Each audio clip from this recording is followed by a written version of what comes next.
Obrigado. Professor Clóvis Nunes. O senhor falou que Allan Kardec era maçom, ou foi maçom.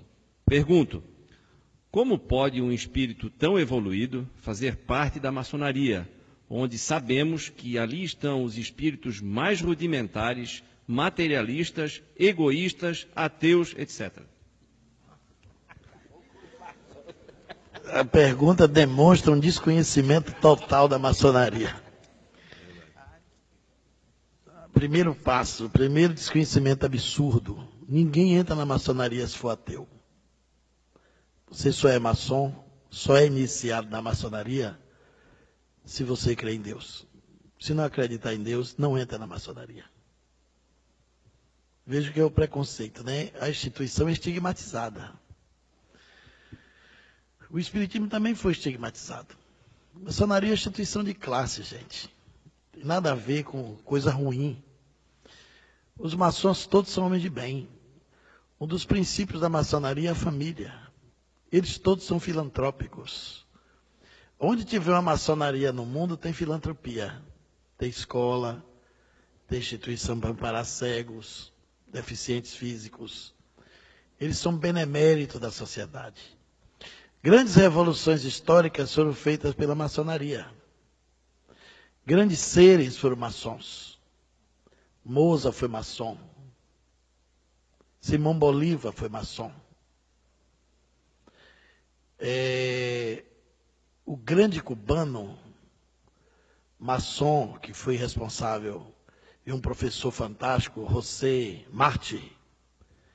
E quando Cuba se libertou, ele disse a grande frase do mundo. Quando perguntaram a ele se ele estava feliz com a libertação da independência de Cuba, ele disse não. Minha pátria é a humanidade. E onde tiver uma nação opressa, eu não estarei feliz enquanto ela não encontrar sua liberdade. Andrada, o responsável pela Inconfidência Mineira, foi maçom. Leon Denis, o grande filósofo espírita, foi maçom até a sua morte. No Brasil, tem milhares de espíritas maçons. Muitos maçons. A maçonaria é a reunião, um encontro que reúne as diferenças.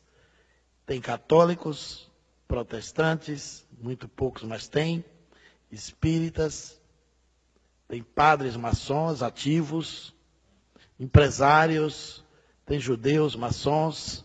O único critério exigido para você entrar, crer em Deus. A maçonaria não é ateia. Então, isso é um mero preconceito. Allan Kardec foi maçom antes de ser espírita.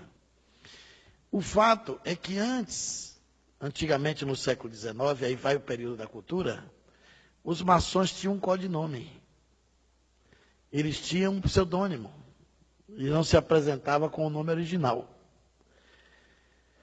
Do mesmo jeito que Dom Pedro I foi maçom, e a maçonaria foi responsável pela independência do Brasil, foi tudo arquitetado lá, como a revolução também da Bolívia e outros grandes feitos da humanidade, foram conspirados na maçonaria.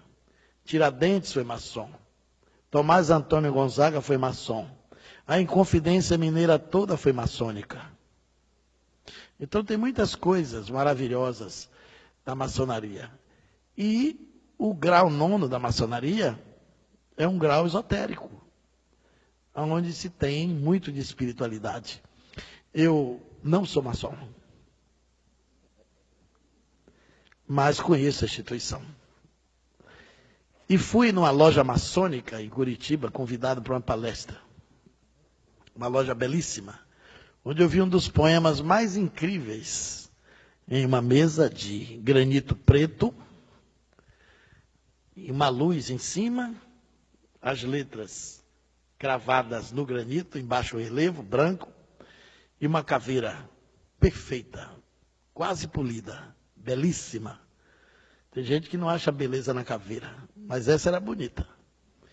E na frente da caveira tinha um verso, e você lia assim: ó mortal que aqui me vês, nesse estado em que hoje estou, eu já fui como tu és, um dia serás como hoje sou. todo maçom tem o seu túmulo antecipado, devidamente cadastrado, para saber onde vai ser sepultado. Eles acreditam na vida após a morte. Eles chamam de Grande Oriente Eterno. É claro que é uma instituição toda simbólica. A maçonaria foi a guardiã do conhecimento humano na época que você não tinha como se libertar das opressões, não tinha direitos. Ela foi a instituição que guardou direitos, que garantiu a defesa das pátrias, os direitos civis, garantiu muita coisa útil.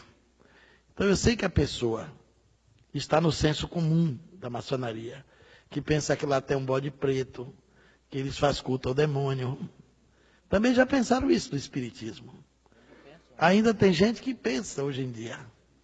Então, é importante conhecer isso. A pergunta, de qualquer forma, revela a necessidade de conhecer. Quando Allan Kardec se tornou espírita, ele ficou sendo um maçom adormecido. Porque não existe ex-maçom. Você, quando não passa a frequentar, você é chamado de maçom adormecido. Eu estudei, durante 6 anos, fenômenos paranormais dentro da ordem maçônica. Tem muitos fenômenos lá. Que é uma instituição milenária e guarda muita coisa interessante. E é uma instituição benemérita, que merece todo o nosso respeito, nosso aplauso e consideração. Claro que tem os maus maçons, mas também tem os maus cristãos, tem os maus espíritas, tem os maus padres, né? Tem os maus profissionais, tem os maus médicos, tem os maus advogados. Isso não macula a instituição. É um crime da estrutura humana. É um defeito humano que está em todas as posses e em todos os lugares. Então, Allan Kardec foi maçom, frequentou a loja de Leon Denis e os princípios que estão lá na Gênesis, aquelas frases portentosas de Deus, o grande arquiteto do universo, isso é maçônico. A ideia de trabalho, solidariedade e tolerância é maçônico. O princípio, o lábaro da Revolução Francesa, de igualdade, liberdade e fraternidade, é maçônico. Vem da maçonaria. Eles trouxeram e Allan Kardec incorporou. Na Revista Espírita, o espírito de Jacques Demolay se comunica, evocado na Sociedade de Estudos Espíritas de Paris, e sugere que o espiritismo faça uma aliança com a franco-maçonaria francesa e com a maçonaria europeia para expandir a doutrina na divulgação pelo mundo. E essas comunicações de Jacques Demolay, que é um mito da maçonaria, que foi um personagem templário, porque a maçonaria remonta ao tempo dos essênios, é uma instituição, portanto, milenária, trouxe essa abordagem que está na Revista Espírita. Quando eu fui ao Japão pela primeira vez, eu levei um fato paranormal maçônico que aconteceu na estação de Gez, em Paris. Eu pesquisei esse caso na Rua do Lavradio, na Biblioteca Maçônica, no Rio de Janeiro, que é uma das bibliotecas mais ricas do Brasil. São vários andares repletos de livros que estão esgotados, verdadeiras preciosidades do conhecimento literário em língua portuguesa. Só tem livro bom, portentoso. A história de Valdomiro Lorenz, que eu acabei de contar há pouco, eu li na Biblioteca Maçônica, comentava aqui antes da pergunta, Valdomiro Lorenz era maçom. E era espírita, e médium, e professor de Esperanto. E o maior filantropo que tinha na época. E eu descobri nessa biblioteca uma história poderosa. Como eu ia para o Japão pela primeira vez, eu queria chegar com um fato interessante. Entrei na Rua do Lavradio e subi na biblioteca para pesquisar uma outra coisa. Encontrei um fato espetacular. Quando Franklin Roosevelt quis jogar bomba em Hiroshima e Nagasaki, o presidente americano, que era pastor protestante e cristão, pediu o apoio da maçonaria. Porque a maçonaria até hoje tem muita força no mundo. Só no Brasil, o Grande Oriente, que são 2 potências, a Grande Oriente tem mais de 2.300 lojas. Você tem a Grande Loja e tem o Grande Oriente do Brasil, são 2 potências. Aí o Franklin Roosevelt pediu apoio da maçonaria para jogar bomba, porque ele não queria ficar sem lastro, sem suporte. A estação de Guess reuniu os veneráveis de toda a maçonaria francesa e da base da Europa. Se reuniram para decidir se apoiava ou não a jogada da bomba nas duas cidades de Hiroshima e Nagasaki, a bomba atômica. Mais de 30 oradores se inscreveram para falar. Na última hora, um orador francês. E geralmente era colocado pela ordem do grau maçônico para falar. Esse homem tinha um grau elevado, e 2 oradores pediram venha para falar depois, acabou que ele foi sendo o segundo orador. Ele falou durante 35 minutos. Todos os oradores suspenderam a palavra. A maçonaria foi contra a bomba. Ninguém precisou falar mais nada. O silêncio foi sepulcral. Feria todos os princípios maçônicos. Matar. Explodir bomba num povo inocente, matar civis. Os princípios maçônicos são todos princípios pacifistas, de fraternidade universal. Quando esse orador terminou, teve um jantar maçônico. Procuraram o homem. O homem desapareceu, sumiu. 2 secretários da loja do outro dia foram mexer nos arquivos e viu um livro. No livro tinha uma fotografia, uma pintura. E era o orador. E foram mostrar ao venerável da loja. Olha aqui, o orador de ontem. Ele disse, impossível. Será que foi ele mesmo? Ficaram na dúvida. E o rapaz disse, foi eu que fiz a inscrição dele. O orador se chamava Conde Saint-Germain. Estava morto há muitos anos. Ele se materializou dentro da maçonaria, fez um discurso de 35 minutos e estagnou o apoio da bomba atômica do Japão. Eu abri minha conferência com isso. Na plateia tinha 2 maçons. A maçonaria estava chegando no Japão naquela época. Esses 2 maçons me levaram ao encontro do Dr. Hiroshi Motoyama, diretor da Universidade de Ciências Humanas, que também era maçom, um grande cientista japonês. Então a gente tem que ter muito cuidado para não embarcar na onda do ouvir dizer. Porque durante muito tempo os espíritas também faziam parte com o demônio. Na época do regime militar, os militares obrigaram os centros espíritas a ter livro de presença, e até hoje tem centro antigo que tem por vacina. Aquilo é porque os militares receberam a queixa que os espíritas eram comunistas. Foi a cruzada dos militares espíritas que impediu que a ditadura fechasse todos os centros espíritas do país. Muito centro espírita foi apedrejado no começo do século, inclusive lá na Bahia, nos anos 40, 50, porque dizia que a gente evocava Satanás. E até hoje tem gente que pensa que o espiritismo e macumba é a mesma coisa. Então, a maçonaria é uma instituição benemérita. E Allan Kardec, depois da doutrina espírita, não frequentou mais a maçonaria, não porque ela fosse uma instituição equivocada, mas por causa dos afazeres, das obrigações, ou porque no espiritismo ele se descumpriu do dever de seguir os símbolos. E a maçonaria tem rituais, tem símbolos, tem paramento. O espiritismo não tem símbolo, não tem paramento, não tem nenhum tipo de ritual, não tem hierarquia, não tem rituais. Começou a ficar incompatível com a doutrina mais elevada, mais alta que ele percebia com a filosofia e as suas pesquisas com o conhecimento espírita.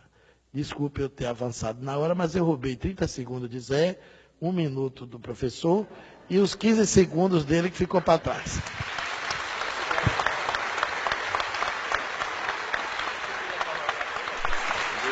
Eu queria só fazer um complemento, porque, isso aqui, olha, não é uma biblioteca ambulante.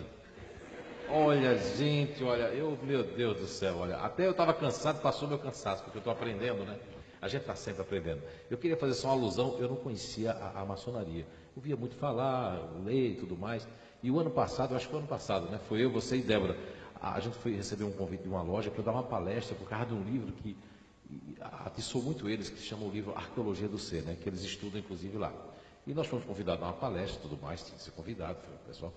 E eu tinha uma curiosidade muito grande, né? Olha, acreditem que lá eu dei uma das melhores palestras da minha vida, não foi? Foi até eu que sou crítico de mim mesmo, que eu nunca... Foi um negócio fantástico, a energia. Meu, aquilo ali, aquelas pessoas estudando, eles estudam, eu não vi nem bode preto que me disseram. Não é? Eu não vi ninguém dizendo que tinha que matar uma pessoa, pelo menos por mês, né? Não é? Desencarnar ninguém. Não tem nada disso, é tudo que o professor Cláudio falou e eu me senti muito bem lá. Isso é uma grande verdade, mas é um mito que as pessoas criam, não é? Eu tenho um irmão meu que é evangélico, que ele diz que a maçonaria é coisa do demônio, do diabo. Nem sabe que a maçonaria faz tanto bem, né? Às vezes até os próprios evangélicos, né? Foi muito bom. Bem, eu também já fiz diversas, né, repetindo, palestras de maçonaria. Venho de uma família maçom, meu pai maçom, fui dirigente de maçonaria do Grande Oriente, e também nunca vi na minha casa nada que fosse bode preto, né? Aliás, na realidade, o bode preto já é expiatório mesmo, viu? Eu não poderia ser ingrato com a maçonaria. Eu recebi já inúmeros convites na minha vida para ser maçom, mas devido à questão da seriedade que representa, eu convivi 35 anos com um maçom, grau 33, foi diretor de loja. Eles não chamam as esposas dos amigos, eles chamam de cunhadas. Quer dizer, eles são realmente beneméritos, fazem trabalhos maravilhosos, e foi uma das pessoas que eu tive a felicidade de conviver 35 anos, e foi uma das pessoas mais amáveis que eu conheci. Fiz várias conferências na loja dele, e fiquei impressionado, porque quando eu cheguei lá, a primeira coisa que eu vi foi o Aleph hebraico e o Taf, que é uma expressão que está lá em Isaías: eu sou o princípio e o fim, como está no Apocalipse, o Alfa e o Ômega. E eles cultuam também a Arão, irmão de Moisés, que é o representante da espiritualidade no judaísmo. Então é uma instituição que, até onde eu conheço, muito séria, muito respeitável, e que nós espíritas jamais poderemos pensar ou ter esse pensamento da maçonaria.